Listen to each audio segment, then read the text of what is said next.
Hey everyone, this is Adam for RealHomeRecording.com. 12 mistakes audio engineers make. Number 1, not spending the money on monitors. I've said this several times already, but it's important to stress it over and over. If you don't have a decent speaker system, and I don't mean spending $1,000 on each speaker or $10,000. I mean, that's just ridiculous. But you gotta spend some money. I mean, the most amount of your budget should go towards your speakers, because without your speakers being accurate, you're just gonna chase your tail when you're recording and mixing. I use Yamaha HS80 speakers. I believe Yamaha just put out new speakers. You can get the HS5 cheaper for smaller rooms. And these speakers were $350 a pair or each. So $700 plus the IK Multimedia ARC2 plugin. And I'm happy. I'm getting good recordings, good mixes with these speakers. Out of the box, I don't think they sound that accurate, no matter what the literature says. But with the ARC2 plugin on, because these speakers are much more full range than, your typical tiny desktop computer speakers, much better, much more accurate, and my mixes translate better. And really, that's the goal. Number 2, not taking the time to find a room sweet spot. And this goes for where you're finding a place to record and a place to mix.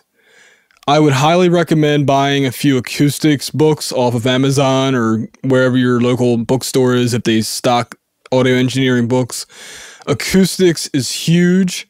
Finding a room sweet spot is huge. And not taking the time because you're lazy or you're in a rush, that's a mistake that I've made too many times to count, and you end up paying for it when you go to mix it. Number 3. Not taking the time to set the microphone in its sweet spot. Same principle, just taking more time to, again, monitoring accurately through your speakers to set the microphone up in its best position, and best could mean a bunch of different things. For me, it's getting a full sound with a clear track, and this does take time, especially with drums. Drums can take 2-3 hours sometimes, because you're tuning them, you're setting the mics up, you're setting the room mics up, the overheads. Everything just takes a lot of time and experimenting.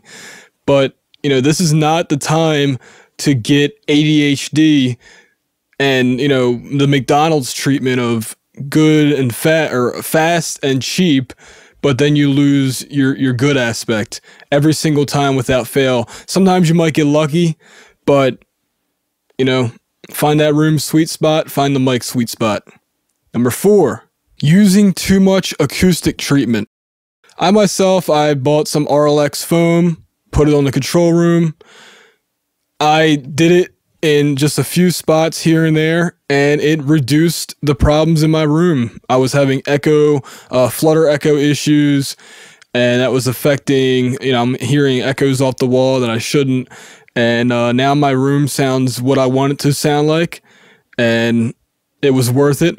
But a few years ago, when making the isolation booth for vocals, we didn't really know what the hell we were doing. And literally the entire room is covered in egg crate foam, and some RLX as well. But that was a huge mistake. We used way too much. We heard it immediately when we tried to record vocals. It just sounded too muffled. It was nasty sounding. So be very, very careful about buying too much foam, so you'll waste money, and just putting up too much on the walls. You don't want to cover the entire walls. Just a few spots in the first reflection spot. Again, look it up. Get those acoustic treatment books. I recommend the one that I used when finally doing it right. Now, I'm probably not doing it 100% right, but it's much better than I would have done by myself, and I probably would have wasted $300 or $400 more if I wouldn't have read those books. Number 5, reduce noises now, not later. Air conditioners, computer fans, power cables near audio cables. I can name a ton of things. Yeah, we have the software nowadays to get rid of noise But again, don't be lazy. If you can cut it out, do it. I'm sitting here sweating because I had my air conditioner off. You know, my room heats up. It's the top level. It gets hot. And you know what? I would rather sit here and be sweaty on camera than have noise in my audio. Now, of course, I have my computer fan on, but it's nowhere near as loud as my air conditioner. So that thing gets shut off every time I do a real home recording video or record music in here on the rare occasion. Number 6, not backing up your files off-site.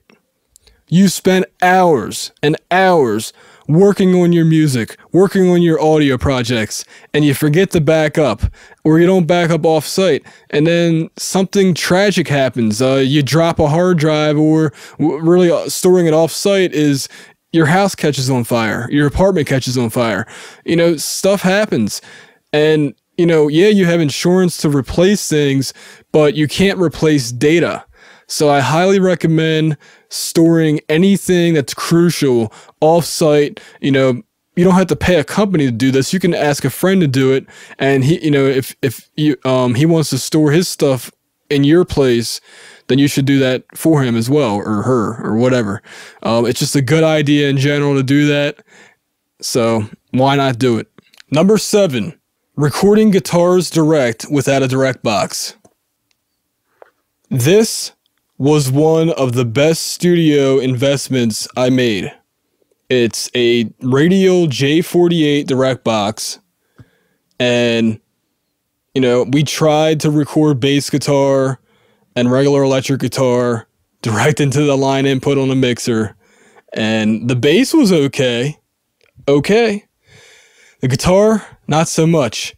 But the bass and the guitar, when coupled with this thing, going into the XLR input, how you're supposed to do things, sounds way better. And Radial is about as good as it gets. Avalon U5, maybe a little bit better. I don't know. I've never used one. But this is good. And my light went out, but I'm going to continue this video anyway. Number 8, recording too loud. If you haven't already, go watch my proper audio recording levels video. I'll put a link in the video description. I've made this mistake. I didn't know any better. You might not have known any better. Nobody tells you this. Nobody says record at an average of -18 decibels full scale. Don't peak over -10. This is especially important with very cheap gear. But I told you that. I read that before. It's worked for me. My mixes and recordings sound a hell of a lot better. And it's a mistake that many of us make, that when corrected, all of our audio recordings sound a hell of a lot better and are easier to mix and master and all that good stuff. On to number 9, buying gear without researching. I review a lot of software and a few bits of hardware on this YouTube channel. But don't take my word for it. Go read, go watch other people's opinions, and then go test the gear out yourself if you can. Or find a dealer that has a 30-day no money back guarantee, no questions asked, that type of thing, so that you're happy with your product purchase. Unfortunately, with software, a lot of times you can't return it, but they do have a trial oftentimes that you can do, and there's no issue with that if they have it. If they have that option, absolutely demo this stuff yourself. Don't take anybody's word for it. As far as you know, I'm a paid shill for every audio company in the world. I wish. But, you know, one man's opinion, you might not like what I like. So research the hell out of things. If most people are saying something's good, more than likely it is. But definitely try stuff out yourself, because you are what matters. That's it. You're what matters. All these tools are just tools to get to an end product. Number 10, not communicating with musicians. Communication is the key to any good relationship, no matter if it's professional relationships or personal, you know, dating, families, friends, whatever. Communication is key. Now, for me, I'm an engineer. I really don't play a lot of music myself. I play drums. I play a few bit of keyboard.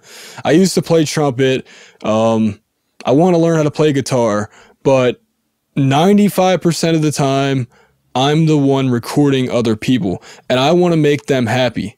So what I do is I ask them to bring along some songs or mixes, or just tell me some music that they like and what they want their own sound to sound like. You know, there's no point in reinventing the wheel, and there's no point in mixing something that I think sounds good where there's separation with all the instruments, where everything is crystal clear. That's what I like to hear in a mix.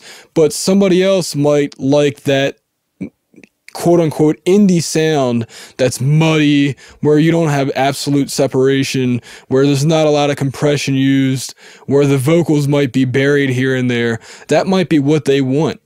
You really need to talk and have a pre-production meeting, at least one, if not several, over the phone and in person, and also to tell people kind of what to expect once they're in the studio, and also what to expect as far as how long it takes to mix and master things, so that they know what's going on.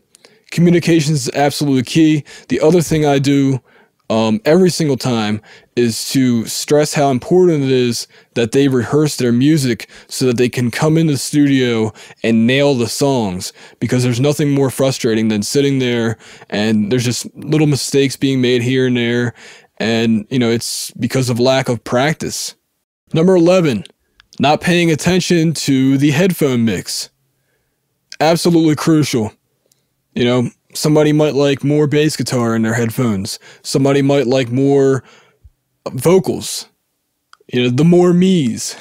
I want to hear myself louder because I can't hear myself in the headphones, and in real life it's kind of conflicting. I'd rather have my own sound in my headphones louder.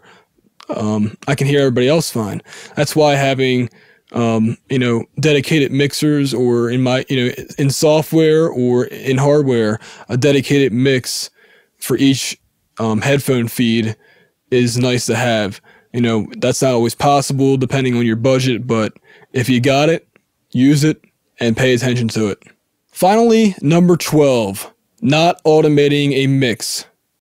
This is something that I still do out of sheer laziness, and it's just not, you know, making the little automation moves that even a tiny bit can make a big difference with making a piece of music sound more dynamic.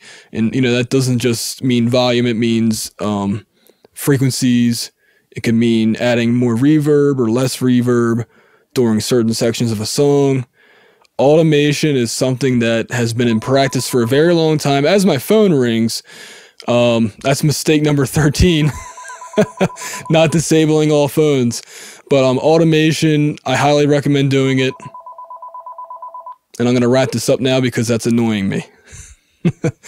This has been Adam for RealHomeRecording.com.